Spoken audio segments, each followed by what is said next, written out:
Graça e paz do Senhor seja convosco.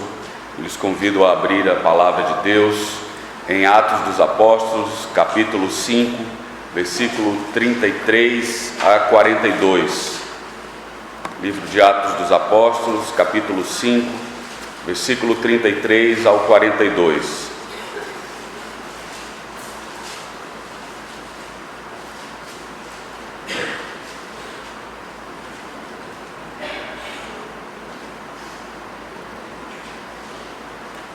E ouvindo eles isto, se enfureciam e deliberaram matá-los. Mas, levantando-se no conselho um certo fariseu chamado Gamaliel, doutor da lei,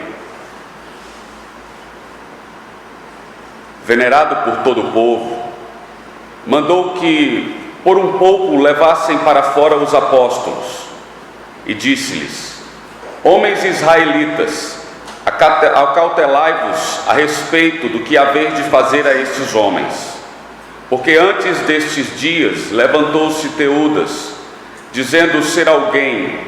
A este se juntou um número de uns 400 homens, o qual foi morto, e todos os que lhe deram ouvidos foram dispersos e reduzidos a nada.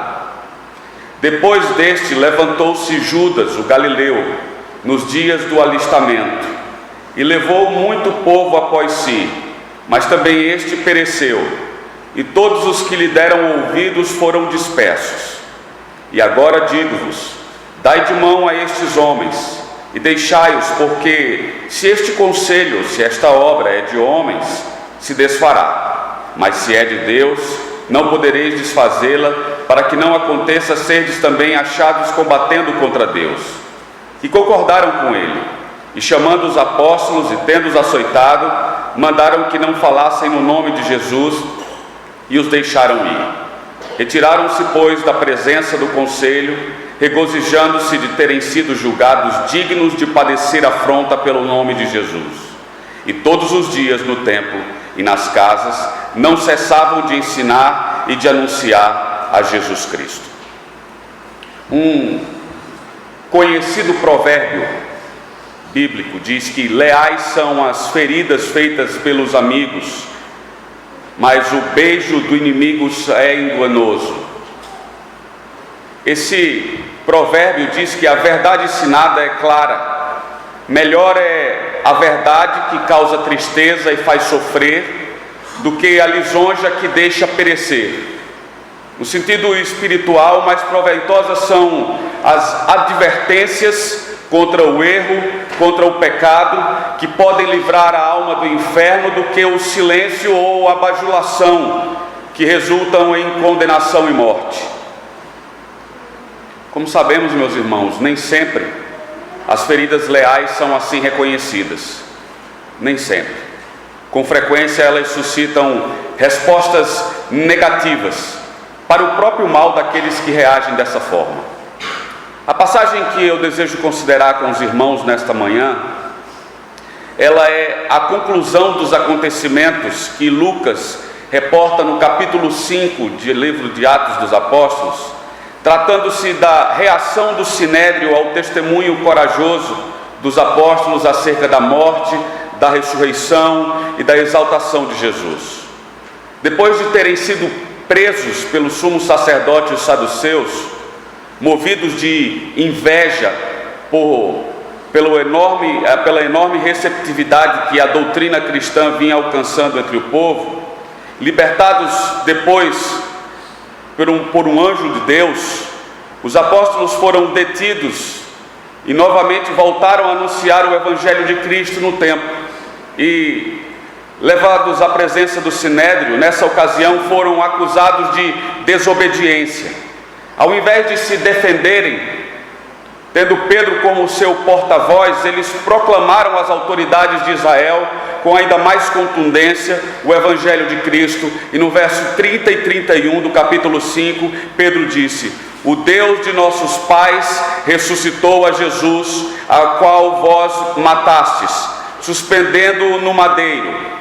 Deus com a sua destra o elevou a príncipe e salvador, para dar a Israel o arrependimento e a remissão dos pecados. Pedro está aqui reiterando a acusação de que as autoridades de Israel haviam sido os responsáveis pela condenação injusta de Jesus à morte. Pedro anuncia-lhes o Evangelho. Pedro os convida ao arrependimento. Pedro lhes oferece remissão do pecado mediante a fé em Cristo.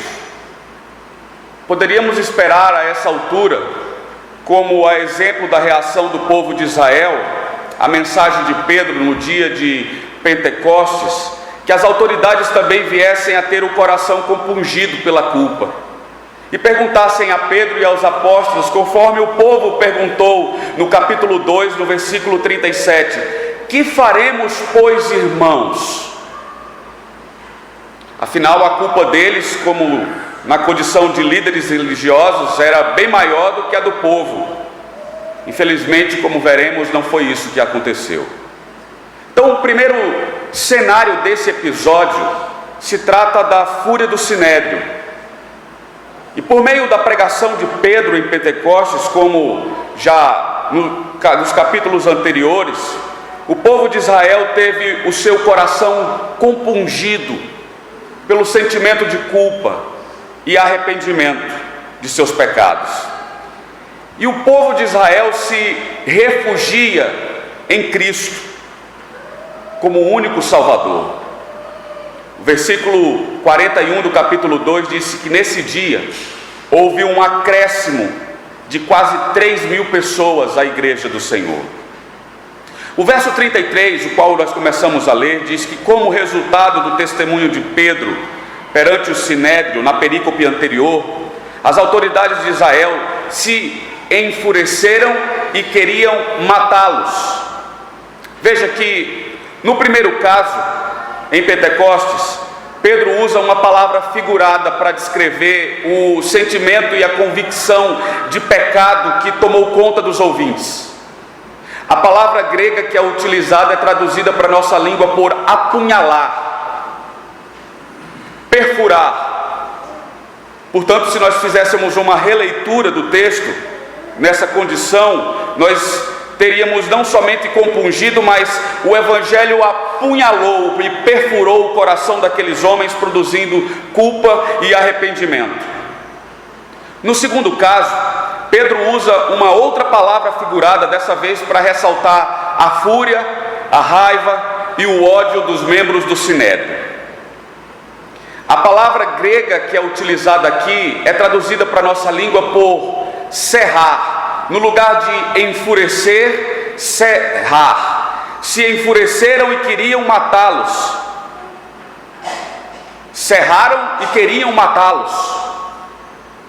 É claro que isso é uma expressão idiomática, e na nossa língua isso era suficiente para ser comparado a morrer de ódio ou ser consumido de ódio. Agora sim a compreensão. Eles, cheios de ódio, morrendo de ódio, queriam matá-los. O tempo verbal que é empregado é o imperfeito. E o que isso significa? Significa uma ação contínua. Indica que não se tratou de um sentimento passageiro, mas de um sentimento profundamente enraizado no coração deles. A mesma palavra grega é utilizada exatamente pelo sentimento de fúria daqueles que apedrejaram Estevão, lá no capítulo 7 do livro de Atos, até a morte. Também como reação ao seu ousado testemunho diante da palavra de Deus. Ouvindo eles, verso 54 do capítulo 7, enfureciam-se, serraram-se, morriam de ódio, eram consumidos de ódio no seu coração e rilhavam os dentes contra ele.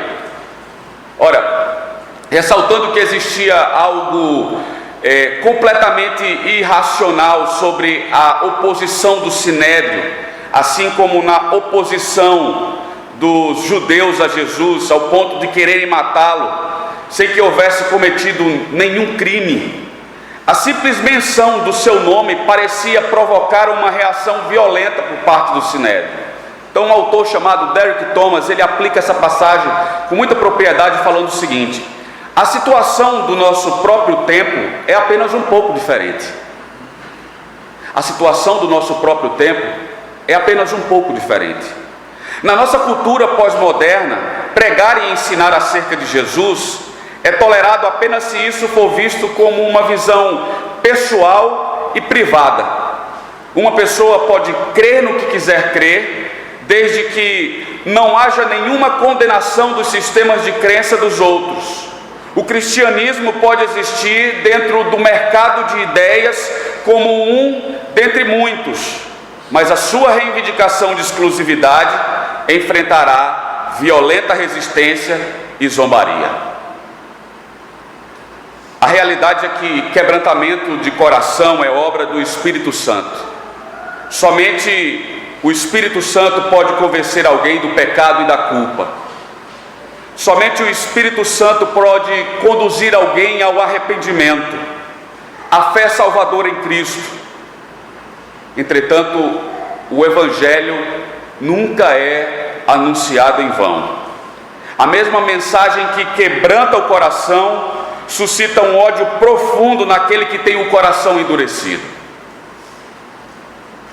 A mesma pregação que aproximou cerca de 3.000 pessoas de Deus e do céu é a mesma pregação que colocou os membros do Sinédrio, ou pelo menos alguns deles, mais próximos de Satanás e do inferno. O mesmo evangelho que leva multidões a clamar: Senhor, tem misericórdia de mim, pecador, como o publicano nos evangelhos, leva outros tantos a se levantarem contra Cristo e a perseguirem o seu povo. Agora, só que em todos os casos, nos lembra muito bem Paulo na sua segunda carta aos Coríntios, no capítulo 2. Ele diz: somos para com Deus bom perfume de Cristo, tanto para os que são salvos, como para os que se perdem. Para com este cheiro de morte para a morte, para com aqueles aroma de vida para a vida. Esse é o primeiro cenário do episódio, a fúria desenfreada do Sinédrio. Como parte maior desta sessão, vem um segundo cenário, o conselho de Gamaliel.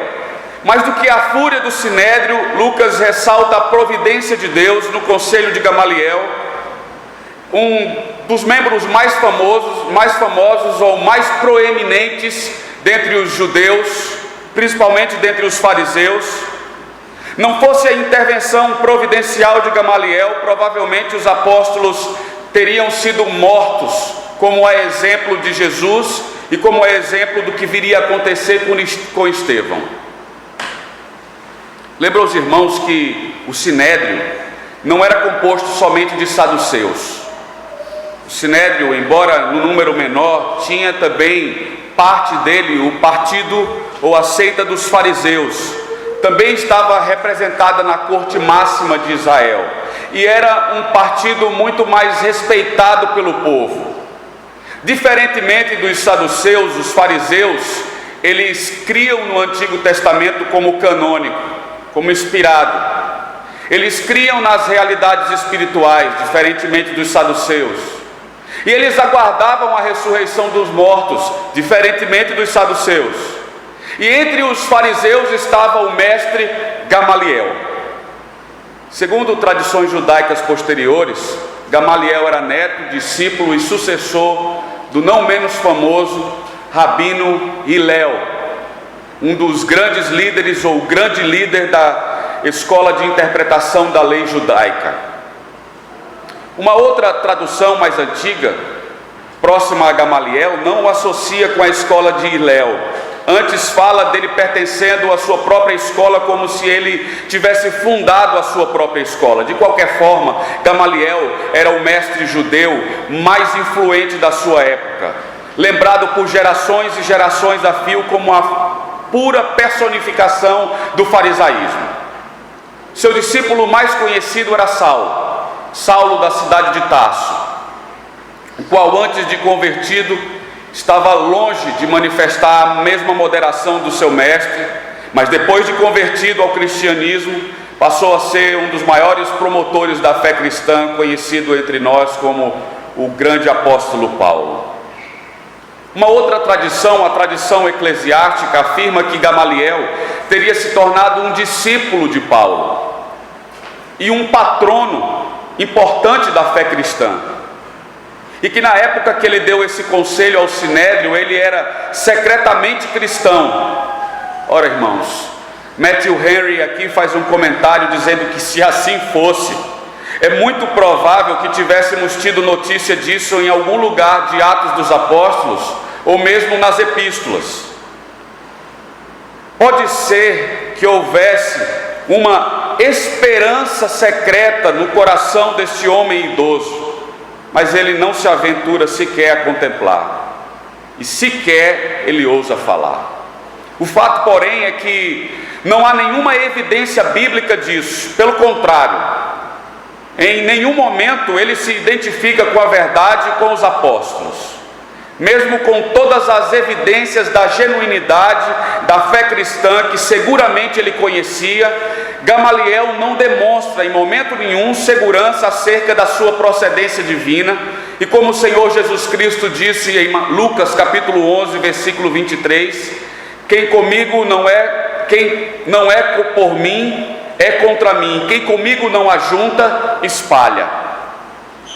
Além do mais, como toma nota o pregador escocês Alexander MacLaren, até onde é possível saber, Gamaliel jamais fez qualquer tentativa de inquirir acerca da genuinidade das reivindicações de Jesus e dos seus discípulos, considerando-as de fato como mentiras, de uma forma sutil. Derek Thomas também toma nota dizendo que, como a comparação que fará, Gamaliel coloca os apóstolos na mesma categoria dos judeus insurgentes. Provavelmente Dr. Martin Lloyd Jones está correto na sua afirmação, que é compartilhada por muitos outros bons intérpretes do livro de Atos. Um homem que pode entrar em contato com essas coisas sem experimentar sequer um elemento de convicção ou inquietação, sem ser despertado para a sua própria necessidade, é um homem espiritualmente cego. Gamaliel era tão cego quanto os seus colegas furiosos do Sinédrio. O conselho de Gamaliel, ele foi no sentido de que não deveriam se importar com os cristãos, de que deveriam deixar os cristãos para lá, seguindo a política que no futuro se tornaria conhecida como laissez-faire, do tipo, deixa fazer, deixa acontecer para ver o que vai dar. Ora, vendo ordenado que os apóstolos fossem retirados deste recinto, o ancião fariseu procurou apaziguar a ira dos membros do Sinédrio, alertando quanto ao que eles tensionavam fazer com relação àqueles homens, e ele apela para a história recente de Israel, a fim de ilustrar o que ele queria dizer, referindo-se a dois movimentos revolucionários que não deram em nada, pois os seus seguidores se dispersaram logo após a morte dos seus líderes. Ele se refere a Teudas e a Judas o Galileu. Gamaliel sugere que o conselho, ou esta obra, referindo-se à fé cristã, se tratasse meramente de um movimento humano, esta teria um fim semelhante, se dispersaria, uma vez que o seu líder, Jesus, havia sido morto, como ocorreu com os movimentos anteriores. Por outro lado, se esse movimento fosse de Deus, de nada adiantaria perseguir os seus seguidores, pois não poderiam destruí-lo, e o pior, nesse caso, se encontrariam lutando contra o próprio Deus. Então, dos versos 34 até o verso 39, Gamaliel apresenta o seu argumento diante do Sinédrio.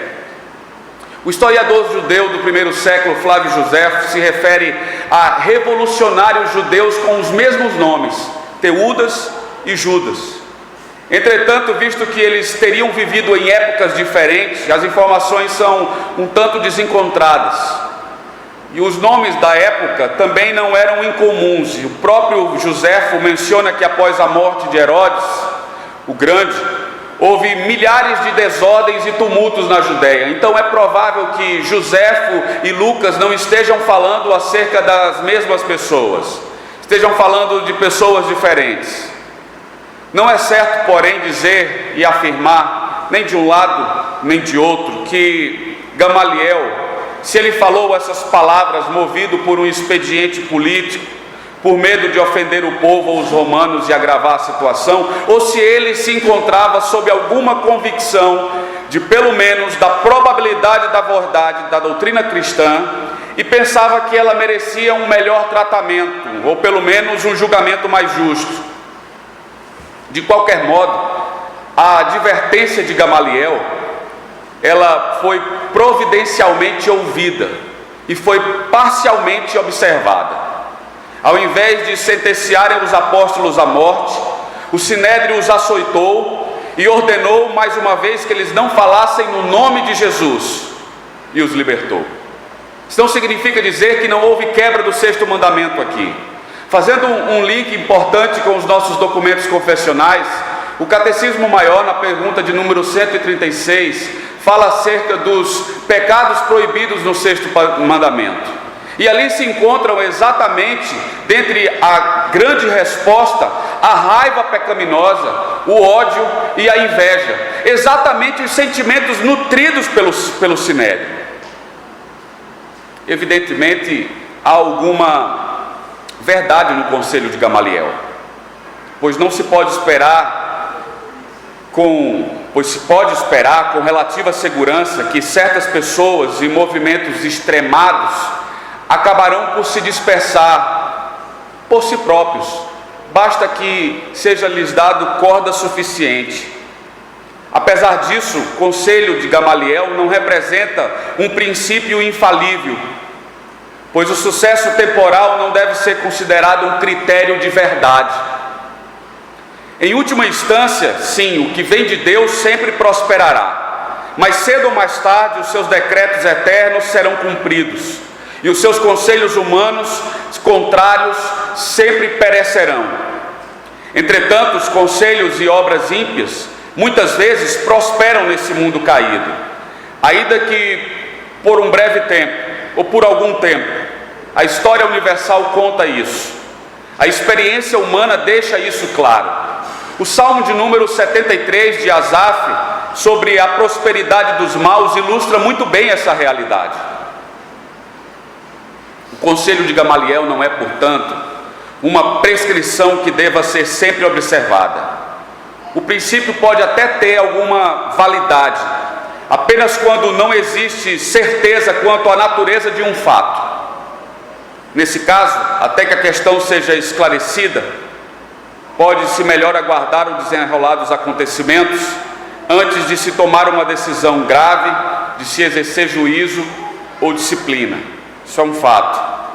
Agora, a adoção generalizada e refletida desse princípio causaria uma destruição na ordem civil, causaria um problema sério na disciplina familiar e escolar, na pureza da igreja, e produziria um caos social.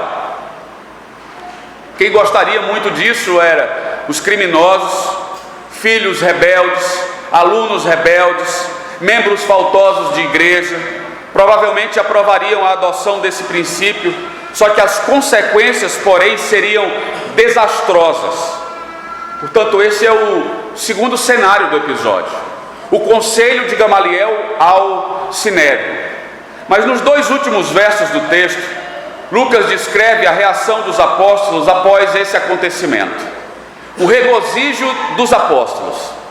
Ele confirma como eles encararam os açoites, como eles encararam a prisão, como ele informa que eles receberam e reagiram ao que já era a terceira tentativa do Sinédrio de silenciá-los. O que eles fizeram após este momento de prisão e de açoites? Ora, os açoites, meus irmãos, eram um castigo severo e humilhante. Eles marcavam aqueles que eram açoitados como malfeitores. As tiras de couro usadas nessas chicotadas frequentemente eram amarradas a ossos quebrados, a limalha de ferro ou pedaços de ferro ou coisas semelhantes, e elas laceravam a carne de tal maneira que às vezes chegavam a expor os órgãos internos e até mesmo causar a morte. Considerando que a vontade do Sinédrio era sentenciar os apóstolos à morte, não é de se esperar, não é de se admirar que não tenha havido moderação ou piedade na aplicação deste castigo aos apóstolos. Apesar disso, Lucas aqui no verso 41 registra: se retiraram do Sinédrio, regozijando-se por terem sido considerados dignos de sofrer afrontas por causa da sua relação com Jesus. O que transformou essa dor em alegria, essa desgraça em glória, foi o nome pelo qual eles sofreram, o nome de Jesus. Era o nome de Jesus que o Sinédrio queria silenciar. O castigo que em geral trazia humilhação e resultava num abatimento tremendo, foi reputado pelos apóstolos como uma honraria, em virtude de haver sido recebido por causa da fidelidade deles ao Evangelho de Cristo. Eles se alegraram, porque eles se tornaram coparticipantes do seu sofrimento, do sofrimento do Senhor Jesus, como o próprio Pedro viria a recomendar na sua primeira carta, no capítulo 4, versículo 12, versículo 13. Abra na sua Bíblia, 1 Pedro, capítulo 4, versículo 12, versículo 13.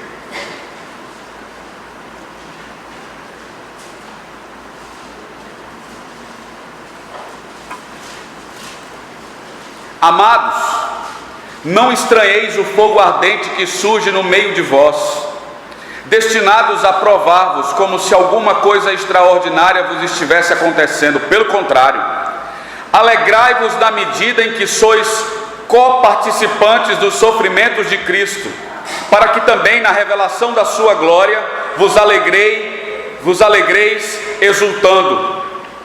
Como eu antecipei, a terceira tentativa de silenciar os apóstolos mostrou-se inútil. Lucas conclui a sua narrativa do acontecimento com uma observação previsível, mas incrível. O verso 42 ele diz: e todos os dias, no templo e de casa em casa, não cessavam de ensinar e pregar Jesus o Cristo. Nada, ninguém, nem ameaças, nem prisão, nem açoites, nada disso pôde lhes impedir de ensinar o Evangelho de Cristo, o Evangelho do Messias prometido, que havia sido morto pelo seu próprio povo, mas ressuscitado e assunto aos céus por Deus para redimir Israel dos seus pecados. Irmãos, que lições nós podemos extrair de uma passagem bíblica como essa? Um registro histórico do processo escalonado de perseguição da igreja nos seus primórdios. Que lições nós podemos extrair da fidelidade dos apóstolos em anunciar o Evangelho de Cristo Jesus? Primeira lição: que nós não devemos nos surpreender que o testemunho do Evangelho provoque uma reação hostil. Isso não deve ser surpresa. Isso aconteceu com o Senhor Jesus Cristo e acontece com frequência nas Escrituras e na história da igreja. Por mais estranho que possa parecer, a pregação do Evangelho é uma boa nova de salvação pela graça de Deus, por meio do sacrifício do seu Filho para a remissão dos pecados. Juntamente com o quebrantamento de uns, produz rancor, produz ódio em muitas outras pessoas, especialmente naquelas que se consideram mais religiosas, mas que nunca se submetem à verdade revelada nas Escrituras, ou naquelas que não admitem reivindicações de verdades absolutas. Ao invés de um sentimento profundo de gratidão, de contrição, de temor diante da graça soberana de Deus em Cristo, muitos soberbamente endurecidos nos seus pecados, manifestam profunda indignação e hostilidade para com o Evangelho, e não somente para com o Evangelho, para com os arautos de Deus também. E não poucas vezes isso é extravasada em alguma forma, em algum tipo de perseguição. Embora atualmente no nosso país dificilmente seremos açoitados por anunciarmos o Evangelho, nós sofremos outras formas de perseguição, como insultos, desprezo, ridículo, exclusão social, discriminação, toda sorte de assédio moral. Em outros países, contudo, como no Oriente Médio, o testemunho cristão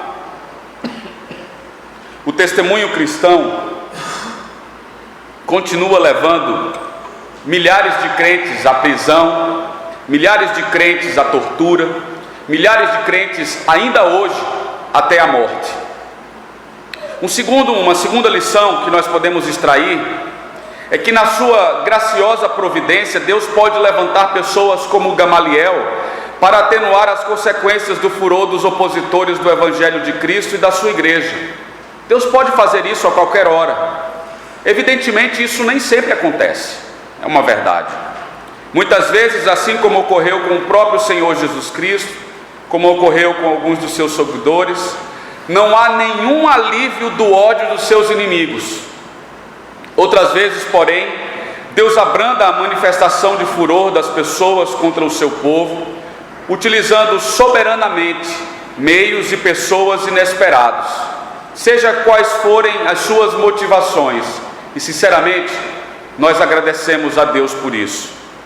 E uma terceira e última lição é que aqueles que amam a Cristo devem considerar por uma honra sofrer por causa da sua relação com Ele. Devemos reputar como um privilégio sermos dignos de sofrer afrontas em nome de Jesus Cristo, de nos tornarmos coparticipantes dos seus sofrimentos. Isso é uma bem-aventurança cristã. Como leu bem o reverendo Augusto Brainer no início acerca do Sermão do Monte, em Mateus capítulo 5, nos versos 11 e no verso 12, diz: bem-aventurados sois quando por minha causa vos injuriarem e vos perseguirem, e mentindo disserem todo mal contra vós. Regozijai-vos e exultai, porque é grande o vosso galardão nos céus, pois assim perseguiram aos profetas que vieram antes de vós. Essa é uma indicação, como diz o apóstolo Pedro, de que na segunda vinda gloriosa do nosso Senhor, nós estaremos entre aqueles que se regozijarão com Ele, e não com aqueles que experimentarão a ira do Cordeiro, a saber, a segunda morte. Quero concluir com uma citação de R.C. Sproul. Ele diz que não há maior honra ou glória que um ser humano possa receber neste planeta do que participar das humilhações de Cristo. Essa é a única parte da sua glória que Ele compartilha conosco neste mundo. No céu, o restante da sua glória será derramado sobre nós, mas agora nós nos gloriamos na cruz. Meus irmãos, sinceramente, nesta manhã, nós possamos recolher os nossos olhos, inclinar a nossa cabeça e orarmos nesse sentido. Que o Senhor aplique a sua palavra nos nossos corações. Senhor Deus, nós te agradecemos pela tua palavra e pelo efeito que ela produz em nós. Ó Deus, nós sabemos que isto é uma obra do teu Espírito Santo, que aplica a obra redentora de Cristo na cruz nas nossas vidas. Portanto, Senhor, nós somos carentes e somos solícitos da Tua palavra, da Tua ação sobrenatural sobre as nossas vidas, para que nós sejamos cumpridores da Tua palavra e que sejamos em fé, e que pratiquemos em fé, em prática, exercitemos em fé, em prática, Senhor, a Tua palavra em qualquer esfera de nossa atuação. Em o nome do Senhor Jesus Cristo, nos abençoe como uma porção de bênção da Tua palavra que nós lemos e que refletimos nesta manhã, em nome do Senhor Jesus. Amém.